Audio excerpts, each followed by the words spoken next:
From Social Prosperity Partners, this is Community Catalysts.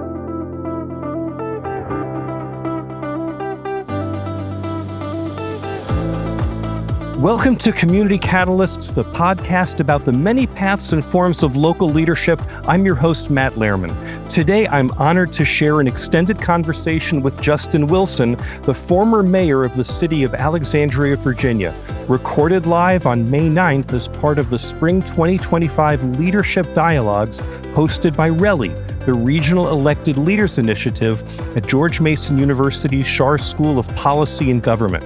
You can also watch the full interview on YouTube. Just click the link in the program notes. Good afternoon, and welcome to the Regional Elected Leaders Initiative, a second leadership dialogue with Mayor Justin Wilson, former mayor of Alexandria, Justin Wilson. My name's Mary Hines. I am a co-director of the Regional Elected Leaders Initiative, which is a program at the Schar School of Government and Policy at George Mason. This is our 8th year of programming, and our programming is designed to support elected and appointed leaders in Nova and actually across the Commonwealth, and to provide practical, implementable information that people can use.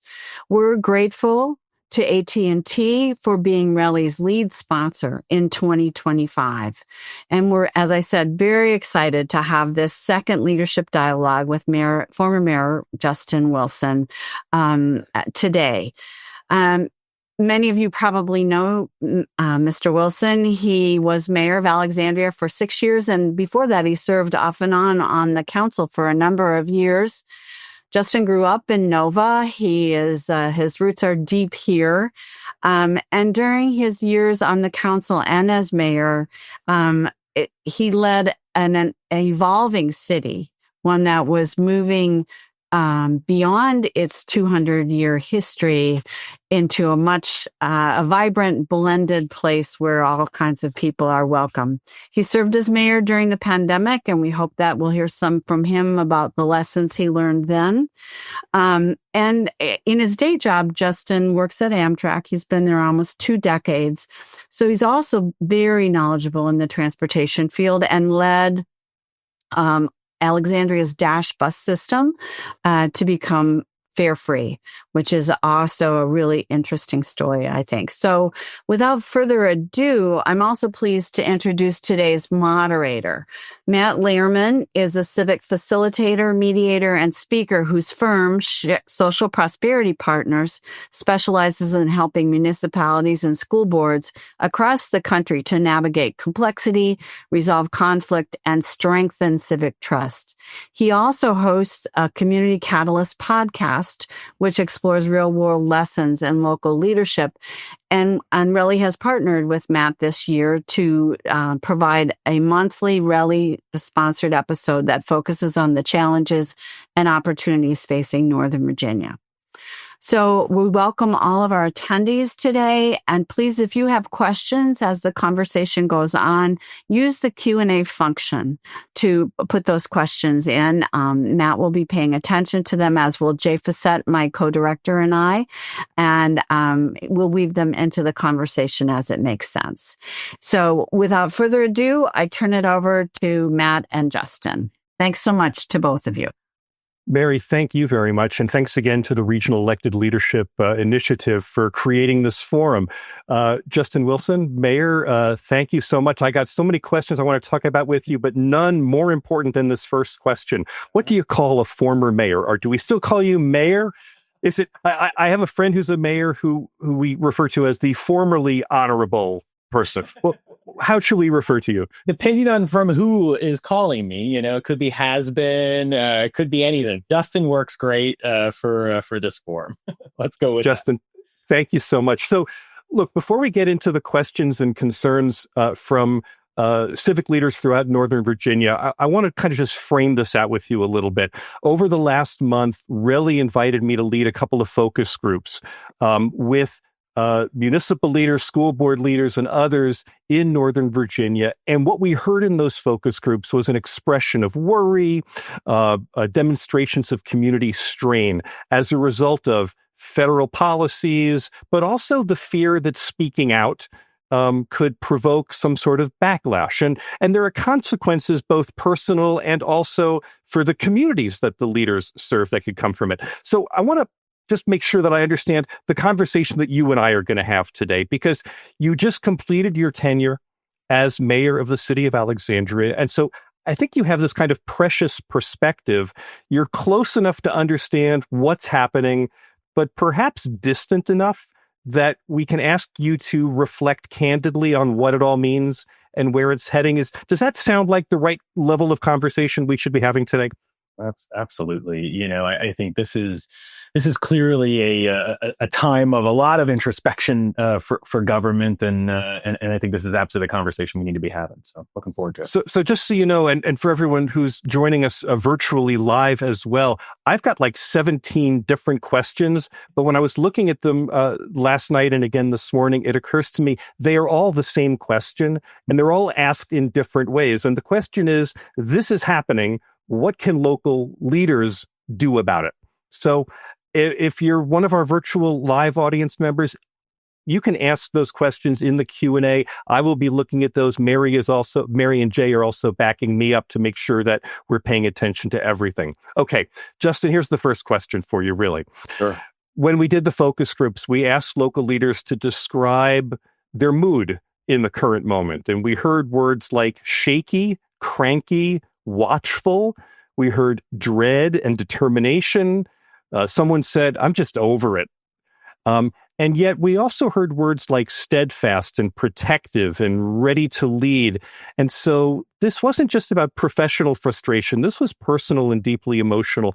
What do you make of the mix of emotions that local leaders in Northern Virginia and maybe elsewhere are carrying right now? What's the mood as we're doing this? Well, I think to answer that question, you have to think about why people get into this business in the first place, right? I always say, right, there's two types of people in politics. Is people want to be something and people want to do something. And, I'm much more fond of the do something people. But there's certainly a fair number of be something people in this business as well. And I think for the do something people, this is a really, really challenging time, because you start off with an incredible amount of just kind of base cynicism that I think has been growing over, one could say the last couple decades, but certainly over the last several years.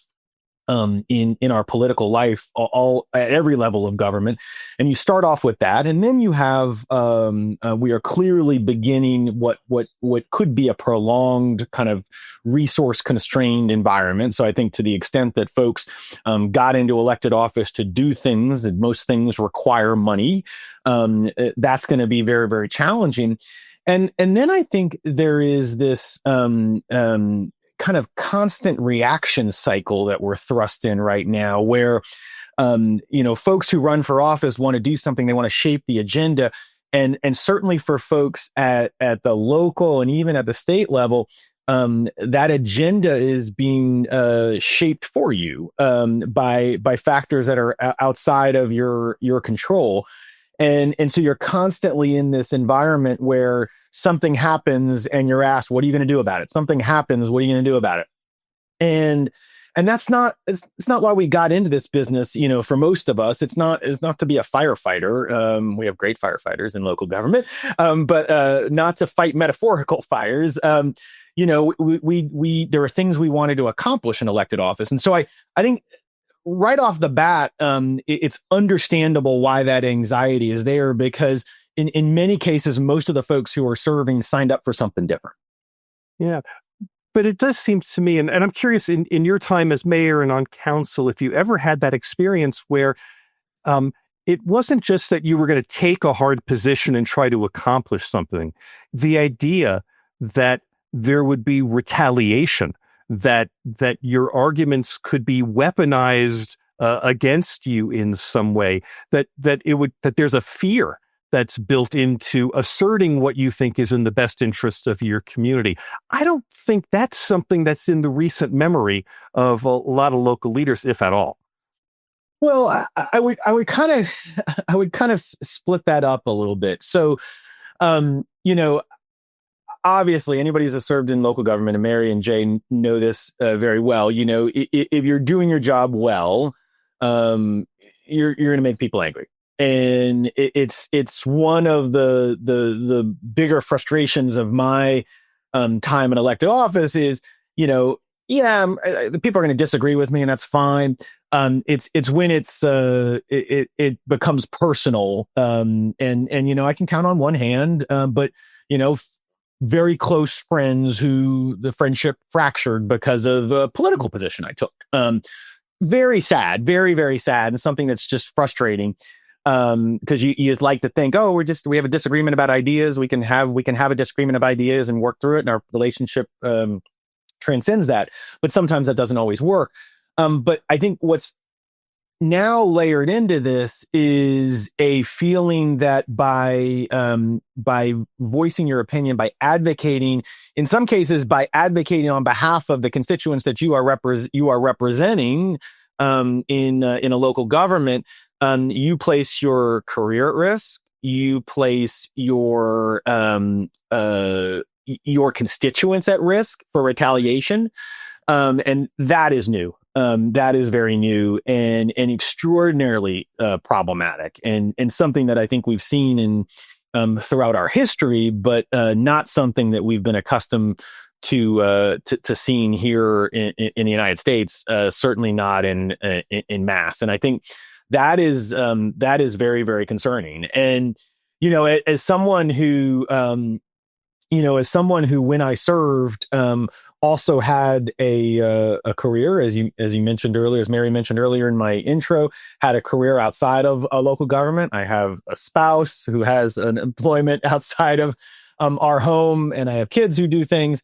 The fact that you're seeing family members and kind of outside careers impacted because of doing perfectly legitimate things, American things like exercising your perspective on issues and advocating for your constituents. That is really scary. That's really scary and troubling. Really scary. I'm glad that you said those words. That's exactly what I was thinking as well. It's really scary. So I don't know if you got a chance to listen to it. Last week, I got to interview Senator Tim Kaine. Yep. And he said something really powerful in the course of that interview. He said, and I'm going to quote here, you might have more of an ability. He was speaking to local leaders in Northern Virginia, right? The same forum.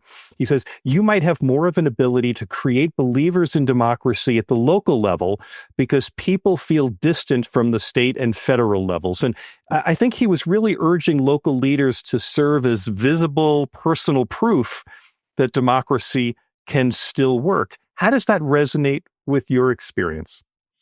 Well, first of all, almost everything Tim says is 100% on target and correct. And so Tim was absolutely right.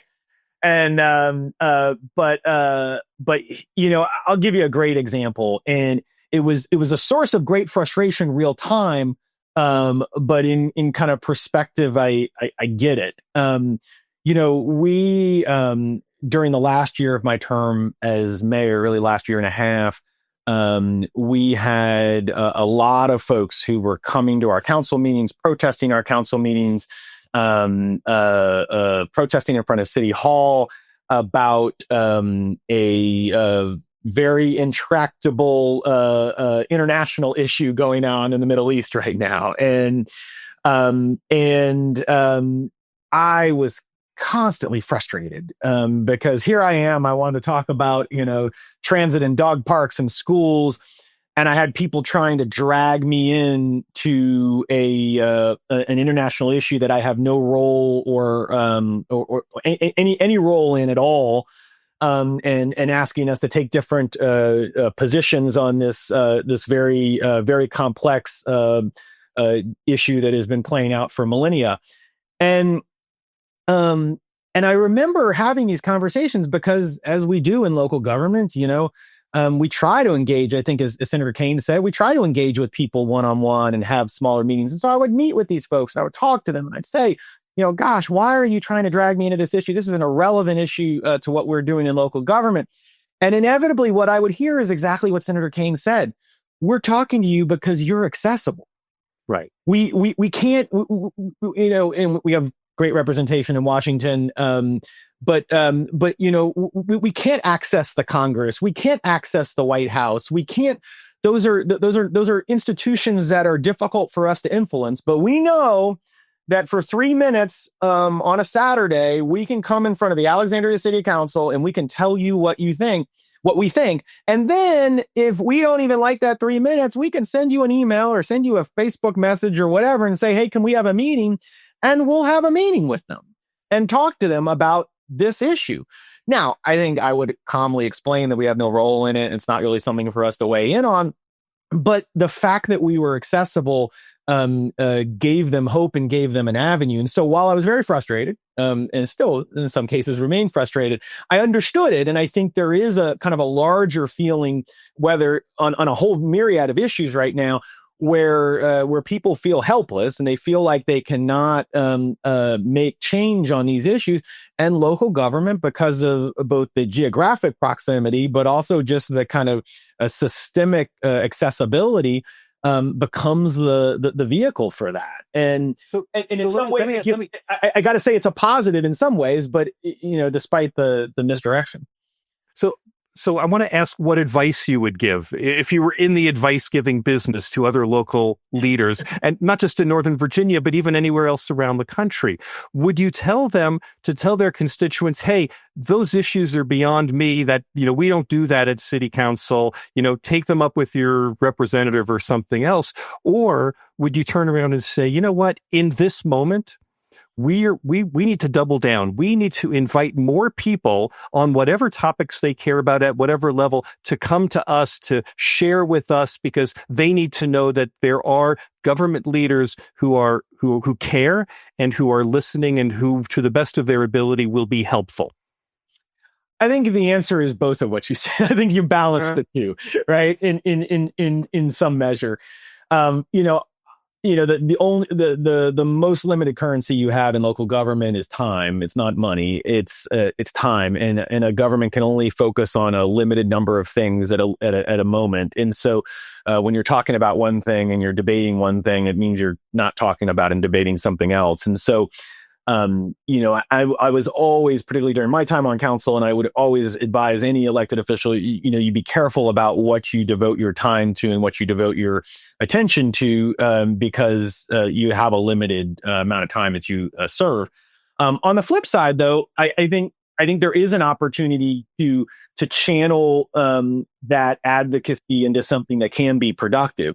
I think while the city of Alexandria, using my example, is not going to weigh in and provide detailed input on the conduct of an international war being waged by two unrelated parties to the city of Alexandria, there are things that we can do in the city that relate to that and relate to larger humanitarian need. And that's what we should work to channel. So I think I never, I made it as a hallmark for me that, I would respond to everyone, I'd meet everyone, throughout my tenure. And so I'm never going to tell people, just no. Mm-hmm. But I think you also want to explain to people how they can channel what is a really, I think, a positive energy into something productive.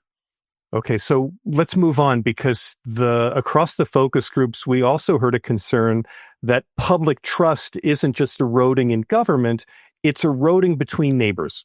And one person told us, we used to believe that the rule of law existed to help us. Now it's been weaponized so badly, some people don't even feel safe going to the grocery store. So in this moment, how do you see the responsibility of leaders in local government to even tackle that kind of breakdown in social trust within their communities? Yeah, no, it's a serious. And have you seen it yourself? Yeah, we've definitely seen it play out. I mean, I think anybody would tell you in local government, some of the most difficult things to deal with, and some of the most difficult things our city agencies get involved with are these like neighbor on neighbor disputes. I always tell people, just maintain good relations with your neighbors, because when it goes bad, it goes really bad. And we get, city agencies of all kinds get dragged into those different things. And I have seen, I think, more of those than I ever saw. And, Some of that is just it's a reflection of the difficult times. I think people are experiencing a lot of crazy stuff right now, and they're kind of bringing it home into their neighborhood. Just like you bring stress home to your house, I think you bring that stress home to your neighborhood as well. And so I think kind of navigating those and providing an opportunity for conflict resolution and mediation is certainly a positive. But I also think one of the opportunities local government has that doesn't exist at the federal level at all, and is unfortunately a door closing at the state level, is we can actually get things done. And, I think part of the frustration that, regardless of what your political motivation is, part of the frustration that I think we have all across our country, and I think you see this play out around the world too, is a feeling that government is not doing things, in the public interest, not accomplishing anything that moves us forward. And I think we actually have the ability in local government to push back against that by actually doing stuff. I mean, one of the great things about being on city council, and part of the reason I would never want to serve in any other form of or a level of government, is, as a member of city council, I had to convince 3 other people that what I wanted to do was the right thing, and I had a majority, right? And we could move something forward. And generally, I didn't even have to do that. Most of the time, I just had to send an email, to a staff member and say, "Hey, what about this?" And things happened. And so, I think making government work for people is one of the ways that you build that faith, break down that cynicism, and help kind of, at least at a local level, people believe again. Do you think that the situation that we're in now, this breakdown of trust that was talked about in the focus group, is this reminiscent of, does it remind you of the experience of governing through the COVID pandemic? I mean, there was a time when, we separated ourselves for medical reasons, right? For safety. And there were, suspicions about government motivations and concerns about overreach, and somehow, it's that, but it's more so now. And I'm wondering if there were any actions that you learned or that you took during your time as mayor during COVID that were actually like specific, tangible actions where you said, we're doing this because we're trying to reweave the social fabric. So first of all, I can spend about 45 minutes to an hour just talking about COVID. So obviously, anybody who served during COVID will tell you that was an extraordinary experience, and one that you can take a whole variety of different lessons from. I guess a couple things I would say. So first, one of the things that was unique about COVID, and I think anybody who serves in local government will see this, is you have residents who need different things out of local government. We have residents in the city of Alexandria who live in a luxury condo on the waterfront, that has a condo association that tends to most of their direct needs. They don't have kids in the schools. They rarely have to call the fire department or the police department. They're not regularly commuting. They don't need a lot out of local government. And then we have folks who are receiving a variety of different social services, have kids in the schools, are riding transit every day, et cetera, et cetera, et cetera, and have kind of a lot of different services where they touch the city. And during COVID, everyone needed kind of the same thing out of government, regardless of your station in life. You were looking to government to help keep you safe. And obviously some folks needed other things. But everyone had some kind of base need out of government. And it's kind of an equalizer in a way, during that period of time. And I saw, incredible positives, people, trying to find ways to help and chipping in and doing extraordinary things at the local level that we just hadn't seen before. The other thing that I think was really interesting about COVID, and I'll say this as a positive, was it helped people kind of better understand their communities in a way where I think in our daily lives we don't. And the example I'd offer of that is I'm sitting right now in my home. I live in the 22305 zip code, which is the northeast corner of Alexandria. This zip code is interesting. It includes Arlandria, which is a mostly lower income, primarily Latino community. It also includes a portion of Del Rey and a portion of Northridge, which is primarily white, upper middle class community. And for most of COVID, we were in the top 10 zip codes of hospitalizations and deaths around the state. And I was constantly hearing from residents in my area of 22305 who would call me and email me, and they'd say, "I don't understand. I'm staying at home.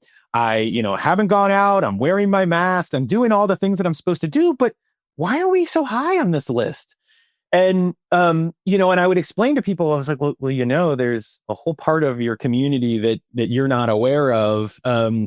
And I think it was a very revealing process for people.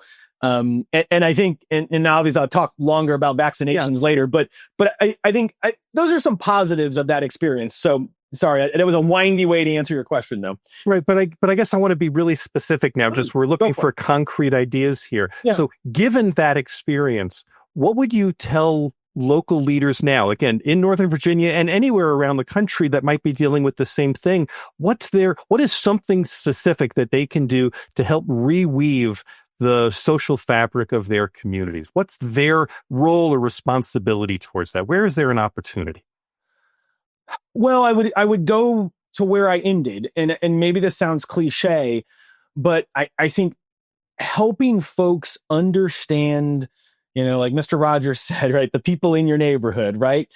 Helping folks understand who's in their community and what their needs are and what their priorities are. Because I think we have gotten to a place in society, I think technology is a part of it, and the way we live our lives, where you can kind of hang out with one kind of person and people who feel one way about something and never pay attention to anything else. And so you got to you have to find ways in your lives and lives of our residents where they can take themselves out of that comfort zone. And everyone's going to have a different thing. It could be your kid's sports team. It could be a nonprofit, a club, some kind of organizational way to get out of your kind of social comfort zone and understand the community and build back those connections.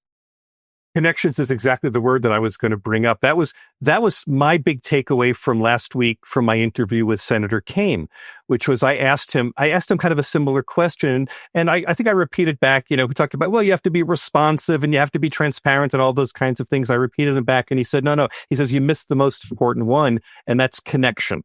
He says that the work of local governance is about connecting to people and connecting people and making them understand what's going on in their community. You took a little bit of a longer way to get there, but I think your point is exactly the same, which is in local government, the superpower that you bring is your ability to make people feel connected to each other and to the decision making that's going on. Am I summarizing that?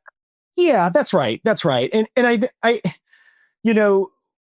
we tried very hard. I think one of the positives of COVID for us is the kind of democratization of that decision-making process. Because in the past, right, the people who influence government are the people who can show up at a city council meeting on a Saturday, at 9:30 in the morning and testify for 3 minutes, or they could show up at a rec center at 7:00 at night and come to some community meeting and wait for 2 hours and say their piece, right? And the technology of COVID, essentially, the ability to do Zoom meetings and Teams calls and whatever, we dramatically increased the number of people who were actually engaged in local government, and that's actually hung around. And those people are continuing to connect and continuing to be involved in the government. And I think both connecting them with the government, but then connecting them with themselves is how you break down those barriers that you're talking about. I'm going to ask you to summarize something that I think everyone in Northern Virginia and in the DC suburbs, understands, but I want you to explain it for people who don't live, in or around the Beltway. We heard in the focus groups, local leaders said that that the communities in the DC area are being affected not just incidentally by what the administration is doing, but deliberately targeted because of who lives there. Federal employees and immigrants and highly educated professionals, because of what these communities are seen to represent. Can you explain that sense so someone outside of Washington understands what's going on? And then I'll ask you, what we do about that. Yeah.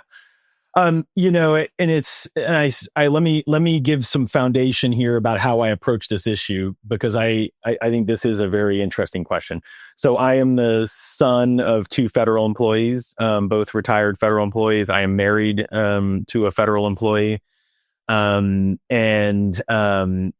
so I have kind of grown up around those who serve our federal government my entire life. And I see the dedication that they put in it. And then as a local government official, I had the opportunity to serve a community that perhaps has more federally connected people, either federal employees, federal contractors, people who sell to the federal government, than any other community on the planet. And so I have always kind of seen this as a normal thing. And you are right that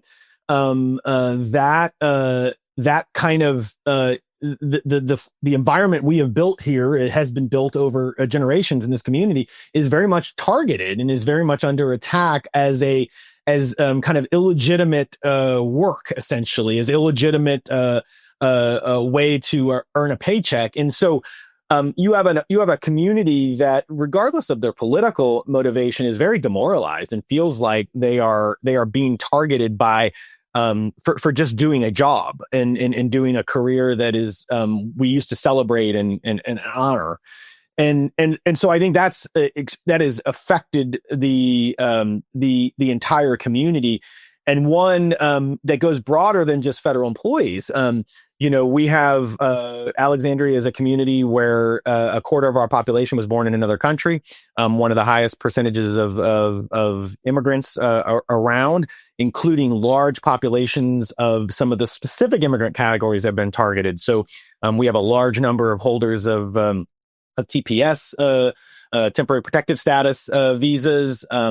Obviously, also a large population of undocumented folks. Our schools are disproportionately disproportionately immigrant, disproportionately English language learners, disproportionately folks who have various visa statuses, even more so than the broader community. And so, we are a community made up of populations that very much feel like they are under attack right now.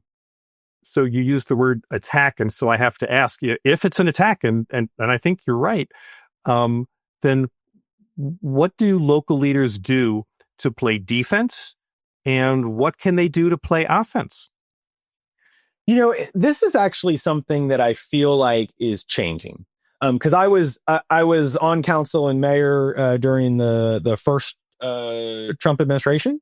And then obviously left office as the new administration was coming in, and I do think I would suggest that we are getting smarter about how we address some of these threats. In that, I think so much of the last administration was there was a lot more kind of activism in reacting to it. It was, we have to speak out. We have to speak out. And I think, to your question earlier, while there is a place for that, and I think we still have to do that, right now the focus is more, how do we protect those that are vulnerable, ensure that that they have the services of government, and also try not to create a situation where we end up making those people more vulnerable. And as an example, I would draw out our school superintendent put out a statement back in January here in Alexandria, and she was obviously getting a lot of pressure in with the transition about the vulnerabilities of some of our students. And people were asking, what are you going to do to prevent our students from, being, arrested by ICE? What are you going to do to prevent our students who are vulnerable to these kinds of federal actions? And she put out a very measured statement that talked about, these are the things we can do. These are the things we can't do. This is what the law allows us to do. And this is, what we would have to respect this if this happened. And she was criticized, by some in the community who felt like it wasn't as forceful as it should have been. But I think she was trying, as I think everyone in local government right now is trying to balance that line where you provide useful information to those that you serve and you provide services that you can provide, but also not just simply for a cathartic kind of activist exercise. You don't do something that actually could end up making them more vulnerable. And I think it was can I just say one more thing? I think it was notable that the criticism that she received was typically from the communities that are not vulnerable in this in what's going on right now, or at least not at the moment. And they were reacting on behalf of other folks who they were working to protect. Yeah, I just wanted to say that I really appreciated that you reframed my question, and I think you improved it immeasurably, because I asked, what do we do on defense or to play offense, and what you really said was, it's not about offense or defense. It's about taking care of the people who are vulnerable, taking care of people in this moment, and that seems to me a very human and humane initial reaction to have. So I was just going to acknowledge that. But let's take it one more step, because we also heard from a lot of people in Northern Virginia that they were concerned about silent cuts. That is, that there's a kind of a downstream effect of federal funding decisions that one leader said we might not even see until it's too late. Things like housing vouchers and school nutrition programs and community health grants. What else would you add to that list? What are the things that local leaders in Northern Virginia should be paying attention to where those vulnerabilities actually exist? Sure. I mean, I'll give you one right off the bat. And again, as a son of two federal employees and the husband of a federal employee, right now the Congress is talking about benefit reductions to federal employees. For most of the country, that's not really relevant. In a community like Alexandria, where you have 16,000 federal employees and thousands of retirees on top of that, if you're talking about making large changes to the benefit package that federal employees are paid and are relying on in their retirement, that has an impact on the economics of this region. That is a significant revenue source that goes into this region that we don't think of like that, but it's supporting our real estate market, which is how we fund government, certainly in Northern Virginia, and it's affecting kind of the overall vitality of the government. So yeah, there's big impacts on direct to citizen, direct to resident programs that are federal programs. There's big impacts on funding to direct to government programs and grants.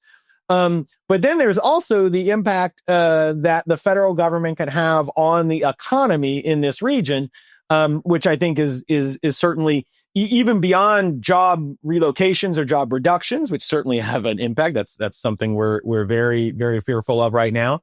But even beyond that, it's kind of what, even for the people who are remaining, what they're paid and how they're compensated and all that. So yeah, it's a huge challenge for us. It's also not something that is new. I mean, we have been saying for decades in this region, we have to diversify our economy. We can't be so dependent on the federal government. And I think what's happened right now is that that threat has just become dramatically accelerated. That's what's happened, not a difference. I'm going to just give a reminder to our virtual live audience that if you have a question that you would like for former Mayor Justin Wilson to talk about, I would just invite you to write that into the Q&A, and I am looking to there to see if anyone has something specific that they want us to talk about, maybe a specific policy or a specific question that you'd like answered. I'm looking for those. Justin, Senator Kaine made the case that in this climate, the most resilient communities will be those that keep investing in people, especially in education and talent and innovation. And I wonder if, in your experience in City of Alexandria, if there was a specific example you could point to where you saw the truth of that, you saw a demonstration of it, or are you aware of anything else in Northern Virginia that you would point to and say, this is something we're already doing well, or we could be doing this, but we should even be ramping that up to a greater degree? Yeah, sure. I could cite a couple examples here, right? So certainly, one of the larger economic development initiatives for the city that we were involved with was what we did in partnership with our friends in Arlington and with the Commonwealth, and that was the attraction of Amazon and Virginia Tech to this region. And Alexandria's piece was Virginia Tech. Arlington was Amazon.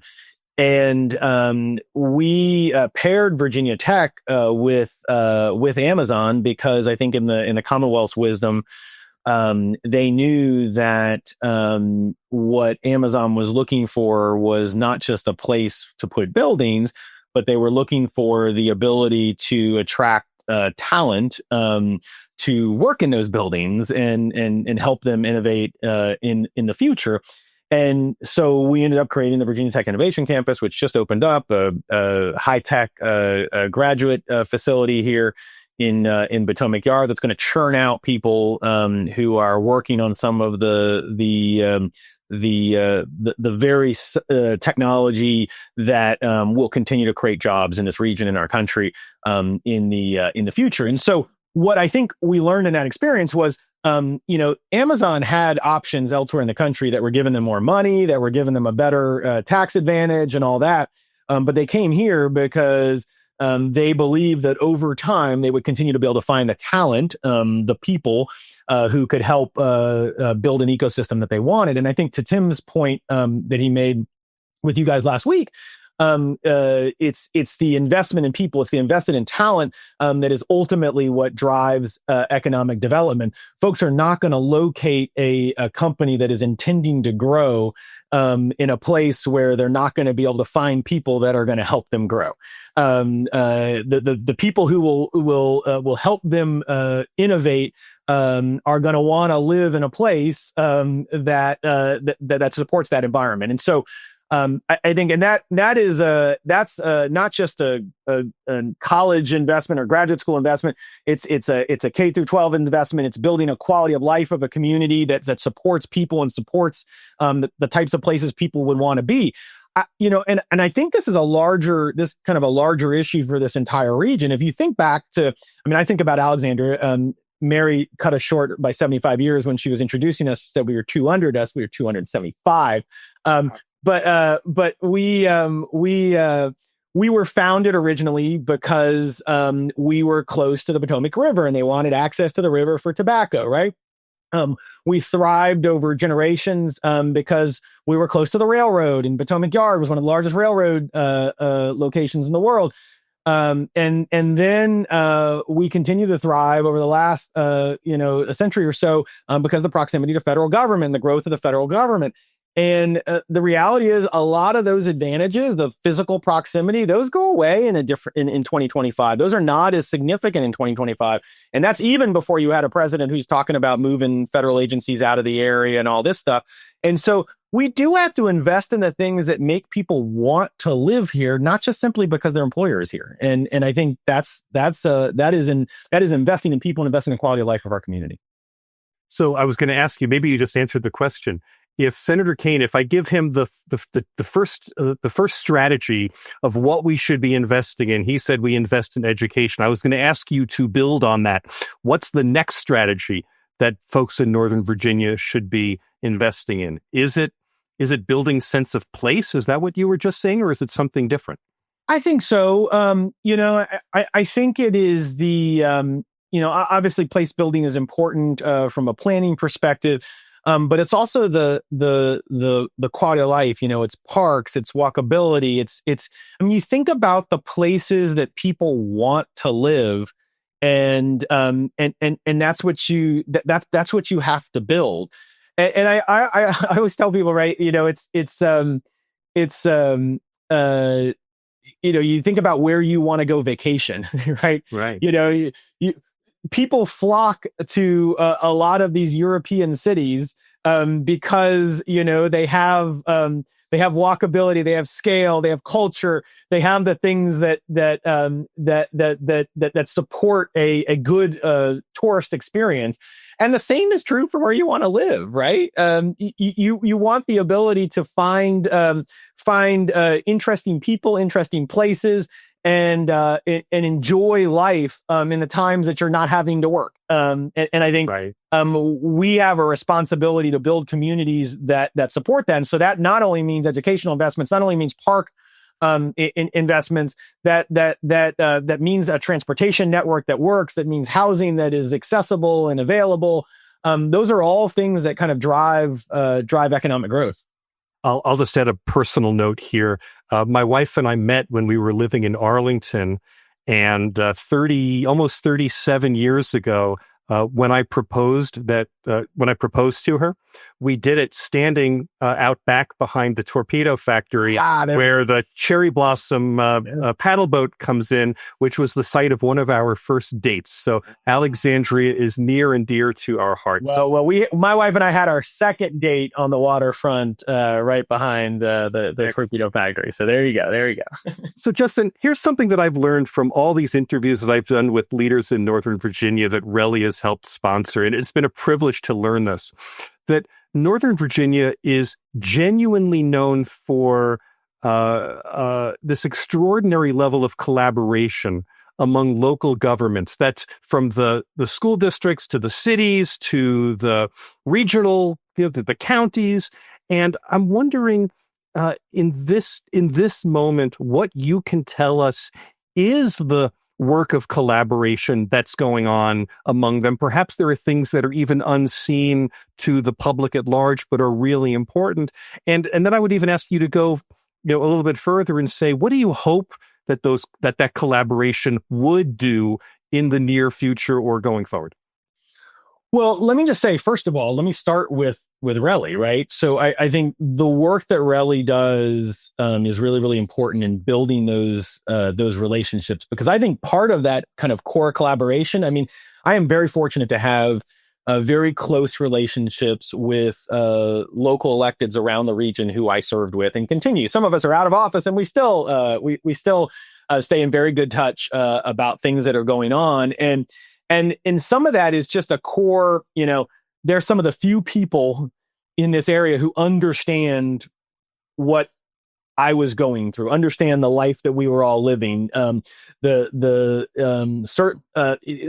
just helpful to compare notes with people who are dealing with the same personal pressures, but also some of the same policy questions that we're all dealing with. And so I think those connections are really, really important in the region. I saw during COVID an extraordinary level of collaboration that I had never seen before, where we, at all three levels of government, quite honestly, we were constantly communicating on a daily basis about what we were dealing with and how to respond. And, with no framework to go on, we were just kind of responding to the issues of the day and comparing notes and copying each other. And it was an extraordinary amount of collaboration. I think a lot of it has continued. Now we compete.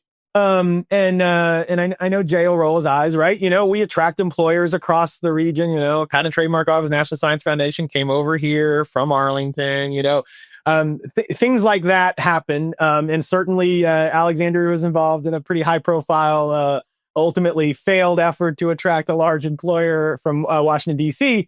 To Potomac Yard last year. And so there is certainly competition that happens across those lines. But ultimately, I think there's a recognition that most of what we deal with is in collaboration in some way. I mean, Alexandria is 15 and a half square miles. There is, while I get really excited when I cross the border, most of our residents know there's nothing magical about crossing 4 Mile Run and crossing the Beltway on the south. That they cross these borders multiple times a day, and so I think from a local government perspective, we have to collaborate that way. Now, I think we have some services that have historically been provided that way. I mean, I would speak to, obviously, fire department's probably the best example, where we provide that almost a jurisdictionally blind approach. And then we certainly partner together on police and other services. But I think there's a lot more opportunity at the government level to think differently about how we provide services to our residents, because it's a lot of these boundaries are largely artificial as we provision services.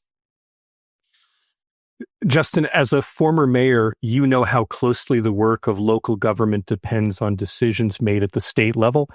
Yep. From funding formulas to policy direction, the General Assembly plays a huge role in shaping what's possible for cities, counties, and school boards.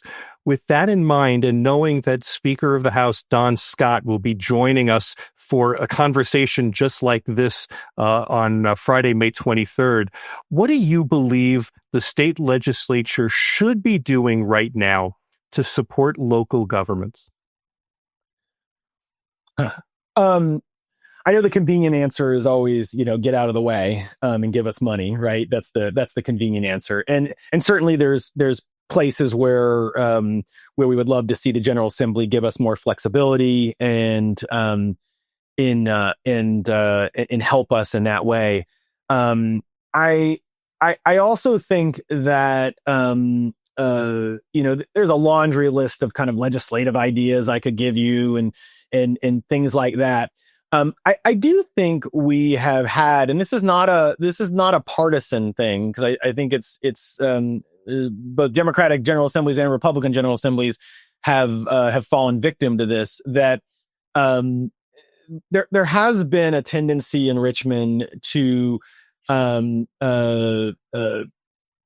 see us as enemy is the wrong term, but not see us as real partners in how we serve really the same constituents. And I think that manifests itself in the way policies are adopted, and the way issues are talked about in Richmond. And so clearly, every local government in Virginia is going to tell you they want Richmond to give them more money and give them more authority to do the things that we feel like we need to do in our community.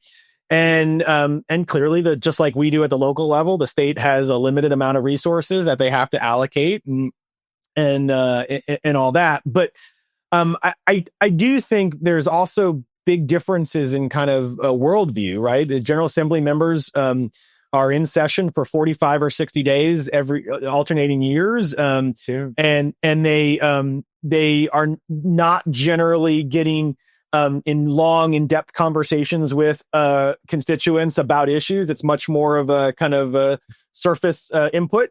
We are much more engaged in a prolonged format. And so I think we just see issues sometimes a little differently, and the ability of how we affect change on those is just very different. Justin, this is where I want to ask you to lean into the fact that you're not currently in office. You have this opportunity to lay it out here. When I interview the speaker, what do you want me to press him on behalf of all the local cities and towns? What should we be asking for right now?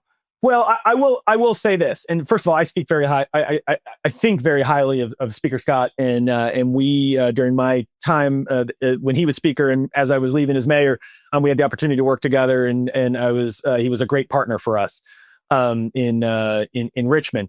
I will say this: as Northern Virginia grapples with perhaps one of the most significant economic challenges that we have ever experienced in this region.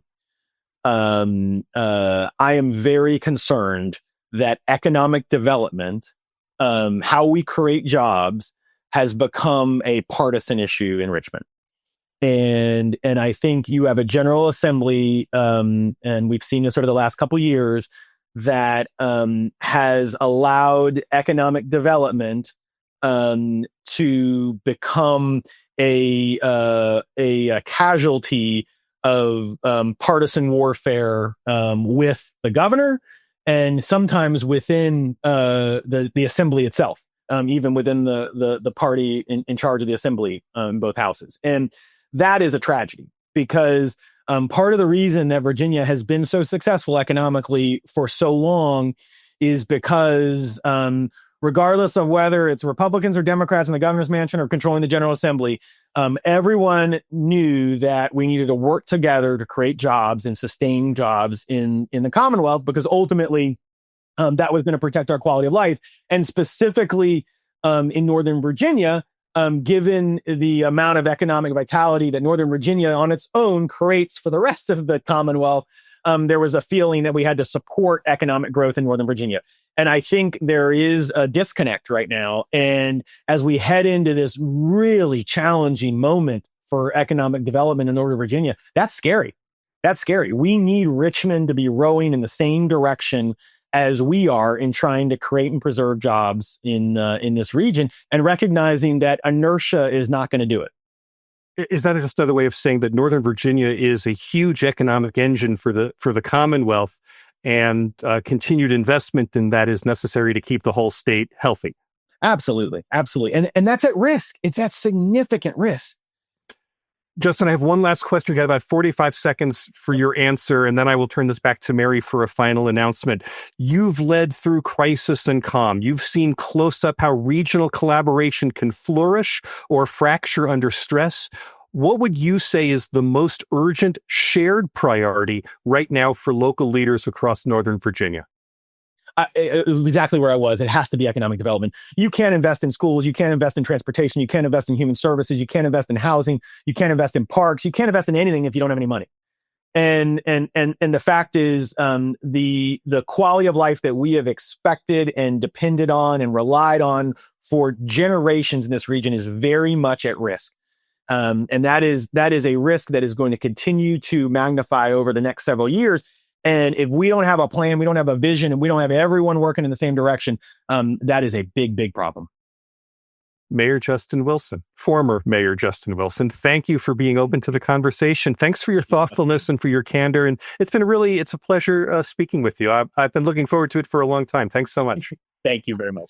Let me also, Mary, let me just finish this by saying thank you to RELI, because Mary won't do it herself. I have to say it. Thank you to RELI, the Regional Elected Leaders Initiative at George Mason University, for bringing us all together. Thank you to everyone who joined us live. Thank you for your interest, your participation. I'm just going to reflect that there's one powerful theme that I have heard emerge from all these conversations. Whether you're on a school board, city council, county board, regional authority, the future of our democracy isn't only shaped in Washington. It rests in your hands and in how the people of your community come together to meet this moment.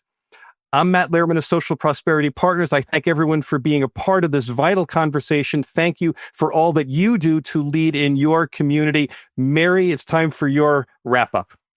Thanks so much, Matt. And thank you for conducting such a great interview. And Justin, thank you again for joining us as our special guest.